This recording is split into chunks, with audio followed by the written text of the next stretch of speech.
हिमालयाचे नाव कोणी ऐकले नाही. हजारो मैल लांब पसरलेला तो आहे. त्याची शिखरे इतकी उंच आहेत की कोणी त्यावर अद्याप पोचला नाही. हिमालय पर्वतात मधून मधून वस्ती आहेत. अशा वस्तींच्या जागांपैकी अल्मोडा ही एक आहे. अल्मोडात एक मोठा मिया राहत होता. त्याचे नाव अबू खा. बकऱ्यांचे त्याला फार वेड. तो एकटा होता, ना बायको ना पोर. दिवसभर बकऱ्या चारीत असे. त्या निरनिराळ्या बकऱ्यांना तो गमती जमतीची नावं ठेवी. एकीला कल्लू म्हणे, दुसरीला मुंगिया म्हणे, तिसरीला गुजरी, चौथीला हुकमी. तो बकऱ्यांजवळ बसे व नाना गोष्टी करी. सायंकाळी बकऱ्या घरी आणि व बांधून ठेवी. अल्मोडा ही पहाडी जागा. अबू खांच्या बकऱ्या पहाडी जातीच्या. अबू खां बकऱ्यांवर इतके प्रेम करी तरी त्या पळून जात. मोठा दुर्दैवी होता. बकऱ्या पळून जात व एक लांडगा त्यांना मटकावीत. अबू खांचे प्रेम, सायंकाळचा दाना, कशाचाही त्यांना मोह पडत नसे. ते दाणे, ते प्रेम त्यांना रोखू शकत नसे. पहाडी लांडग्यांचे भय त्यांना डांबू शकत नव्हते. पहाडी प्राण्यांना स्वातंत्र्याची चाड असते. आपले स्वातंत्र्य कितीही मोठी किंमत मिळाली तरी गमावण्यास ते तयार नसतात. आनंद व आराम मिळावा यासाठी कैदेत पडणे त्यांना रुचत नाही. अबू खांच्या ध्यानात येत नसे की बकऱ्या का पळून जातात. तो त्यांना हिरवे हिरवे गवत चारी, शेजाऱ्यांच्या शेतात चोरून चारून आणि सायंकाळी दाना देई तरी त्या बिचाऱ्या पळून जात. लांडग्याला आपले रक्त देणे का पसंत करीत. अबू खाने आता निश्चय केला की बकरी नाही पाळायची, बकरी शिवायच राहायचे. तो म्हातारा झाला होता, परंतु एकट्यालाही काही करमेना. पुन्हा बिचाऱ्याने एक बकरी आणली. बकरी लहान होती, पहिल्यानेच व्यायली होती. लहानपणीच आणली तर लळा लागेल असे म्हाताऱ्या अब्बू खाला वाटले. ती बकरी फार सुंदर होती. ती गोरी गोरी पान होती. तिच्या अंगावरचे केस लांब लांब होते. काळी काळी शिंगे, जणू शिसव्याच्या लाकडावर कुणी नक्षी करून तयार केली होती. डोळे लालसर होते. बकरी दिसायला चांगली होती असे नाही, तर स्वभावही चांगला होता. अब्बू खांचे हात ती प्रेमाने चाटी. लहान मुलाने धार काढली तरी पाय उचलत नसे. दुधाचे भांडे पाडीत नसे. अब्बू खाला तर तिला कोठे ठेव आणि कोठे न असे झाले.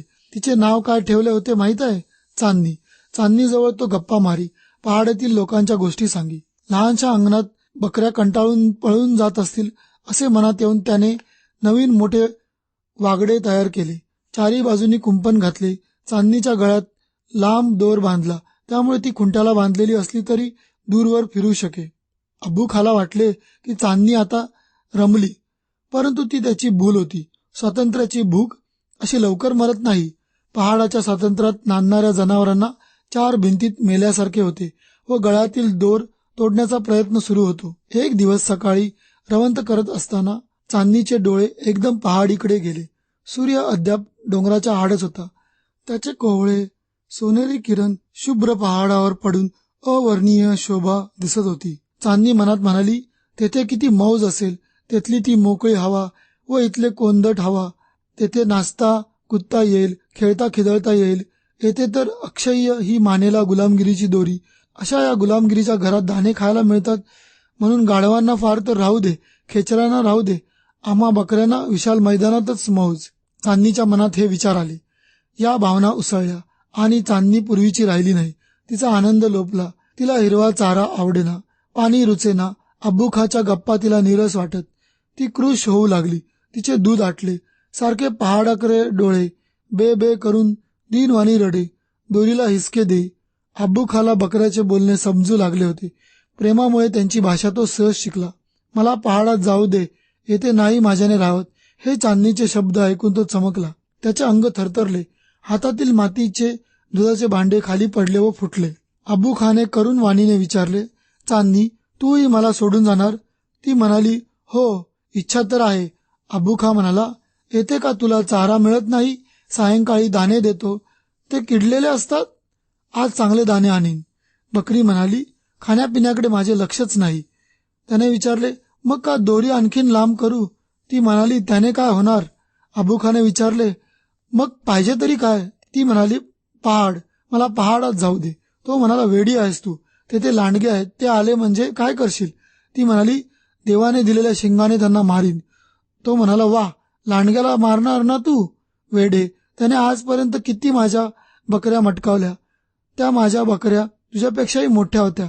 कल्लू बकरी तू पाहिली नाहीस. कल्लू बकरी होती, छे, जणू काळे हिरणच होते ते हिरण. कल्लू रात्रभर लांडग्याशी शिंगाने झुंजली, परंतु उजाडता उजाडता लांडगाने शेवटचे तिला मारले व खाल्ले.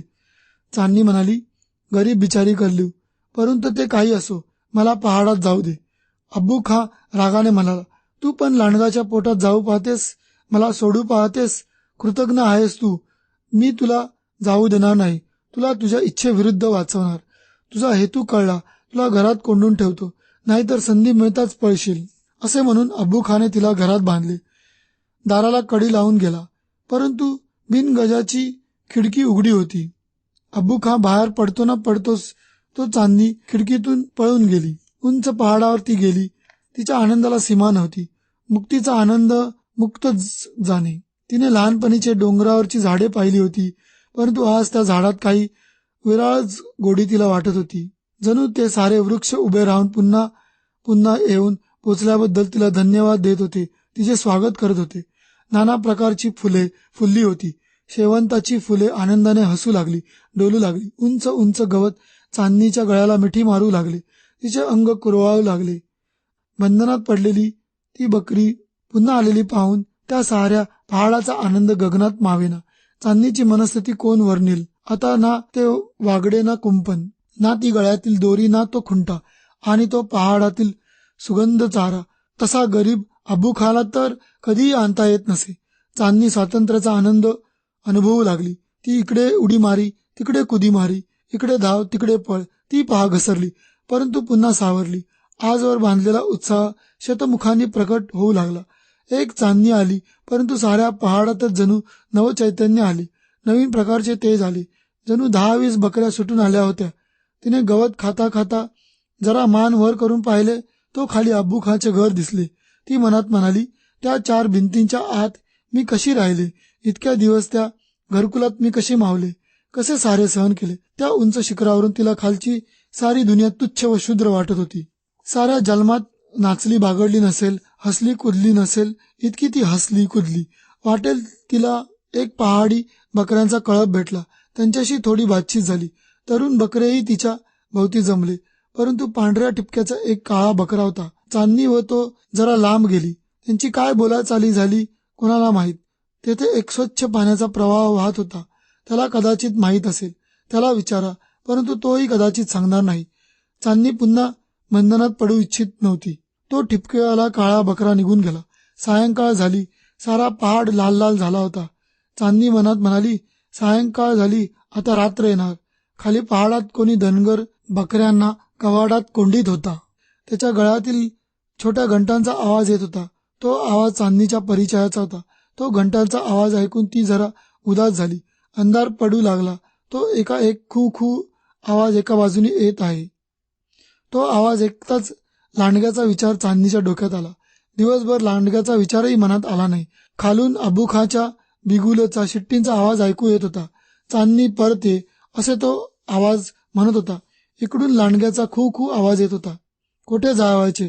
क्षणभर चांदणीने विचार केला, परंतु तिला तो खुंटा, त्या भिंती, ते कुंपण, ते गळ्याभोवतील दोरी सारे आठवले. ती मनात म्हणाली, गुलामगिरीत जगण्यापेक्षा येथे स्वातंत्र्याचे मरण बरे. अब्बू खाची शिटी ऐकू येईनाशी झाली. पाठीमागून पानांचा सळसळ आवाज झाला. चांदणीने मागे वळून पाहिले ते टवकारलेले 2 कान, ते अंधारात चमकणारे 2 डोळे. लांडगा जवळ आला होता. लांडगा जमिनीवर बसला होता. त्याने घाई केली नाही. आता कोठे जाणार ही पळून, असा त्याला विश्वास होता. बकरीने त्याच्याकडे तोंड केले. लांडगा म्हणाला, अब्बू खाची बकरी चांगली केली आहे धष्टपुष्ट. त्याने आपल्या काळ्या सावळ्या ओठांवरून आपली लाल जीभ फिरवली. चांदणीला कल्लू बकरीची गोष्ट आठवली. कल्लू उजाडेपर्यंत झुंजली, अखेर मेली. असे झुंजण्यात काय अर्थ? एकदम त्याच्या स्वाधीन का होऊ नये, असे चांदणीच्या मनात आले. परंतु पुन्हा म्हणाली, नाही, आपणास लढता येईल तोपर्यंत लढायचे. तिने शिंगे सरसावली. पवित्रा बदलला. चांदणीला का स्वतःची शक्ती माहीत नव्हती? लांडग्याशी आपण टिकणार नाही हे तिला का कळत नव्हते? कळत होते, पण ती म्हणाली, आपल्या शक्तीप्रमाणे आपण शेवटपर्यंत झगडणे हे आपले काम. जय व पराजय हे देवा हाती. कल्लूप्रमाणे उजाडेपर्यंत मला टक्कर देता येते की नाही ते पाहण्याची इच्छा होती. आली आहे वेळ, झुंजू दे मला. लांडगा पुढे आला. चांदणीने शिंगे सावरली. लांडग्यावर तिने असे हल्ले चढवले की तो लांडगाच ते जाणे. 10 वेळा तिने लांडग्याला मागे रेटले. मध्येच ती प्रभात होऊ लागली की नाही हे पाहण्यासाठी वर पाही. एक एक तारा कमी होऊ लागला. चांदीने दुप्पट जोर केला. लांडगाही जरा मेटीकुटीस आला होता. इतक्यात पहाटेची वेळ झाली. कोंबड्याने नमाजाची भाग दिली. खालच्या मशिदीतून अल्लाह अकबर आवाज आला. चांदणी म्हणाली, देवा, पहाटेपर्यंत शक्तीप्रमाणे स्वातंत्र्यासाठी झुंजले. तुझे आभार. माझे काम मी केले. आता तुझी इच्छा प्रमाण. मशिदीचा शेवटचा अल्लाह अकबर आवाज आला व चांदणी मरून पडली. तिचे गोरे गोरे अंग रक्ताने लाल झाले होते. लांडग्याने तिला फाडले, खाल्ले, उजाडू लागले. झाडावरील पाखरे किलबिल करू लागली. तेथील झाडावरील चिमण्या चर्चा करू लागल्या. जय कोणाचा, लांडग्याचा की चांदणीचा? पुष्कळांचे मत पडले लांडग्याचा, परंतु एक म्हातारी चिमनुली बाय म्हणाली, चांदणीने जिंकले. गोष्ट समाप्त.